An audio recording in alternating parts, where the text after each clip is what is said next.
Alors, on va voir la structure cubique simple. Donc, dans un cubique simple, les entités, elles vont être placées au sommet d'un cube, un cube d'arête A. A, on l'appelle aussi le paramètre de maille. Donc, il y a 8 sommets, donc à chaque sommet, une entité. On va vouloir calculer le nombre d'entités par maille, car on a vu qu'une maille, c'était entouré d'autres mailles, donc une entité, par exemple, à chaque sommet, ne compte pas pour 1. On avait vu le tableau suivant, donc qui nous dit que si une entité est le long de l'arête d'un cube, elle compte pour un quart, sur la face un demi, au sommet un huitième et à l'intérieur d'un cube, elle compte pour 1. Donc dans notre cas, on a 8 entités sur les sommets, donc on a n, le nombre d'entités par maille, qui est égal à 8 fois un huitième. On a une entité par maille dans un cubique simple. On va vouloir calculer maintenant la compacité d'une structure cubique simple. La compacité, c'est le rapport du volume occupé par les entités divisé donc, par le volume de la maille.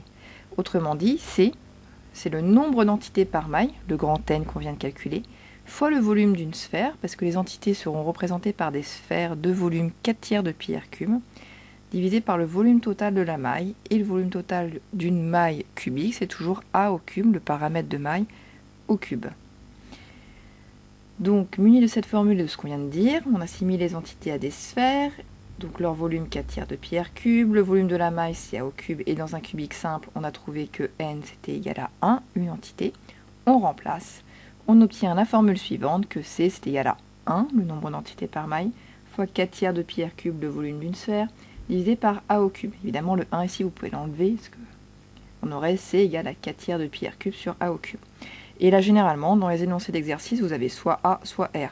Donc on ne peut pas garder ça. Il va falloir qu'on exprime A en fonction de R. Quand on reprend la structure cubique et qu'on regarde par exemple sur la face du dessous, on voit que les 4 entités sont en contact le long des arêtes. Donc on va essayer de trouver la relation entre A et R, vu que les sphères sont tangentes. Si je parcours ici A, je parcours une fois, 2 fois le rayon. Donc j'ai A qui est égal à 2R. Autrement dit, R est égal à A sur 2.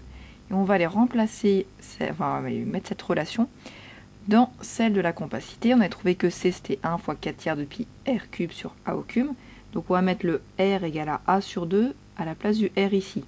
On obtient cette formule-là, que C c'est égal à 4/3 de pi fois A sur 2 au cube sur A au cube. Et en fait, si on regarde, les A au cube vont s'enlever en haut et en bas. Et donc, en faisant le calcul restant, on obtient 0,52, c'est-à-dire que 52% du cube est occupé par les entités. Il faut aussi savoir calculer la masse volumique d'une structure cubique simple. La masse volumique, rappelle, donc ça se note ρ, c'est égal à la masse sur le volume. La masse d'une maille, c'est égal à N, le nombre d'entités, fois la masse molaire, sur Na, le nombre d'Avogadro. Le nombre d'Avogadro, ça vaut 6,02 10 puissance 23, et ça s'exprime en mol moins 1.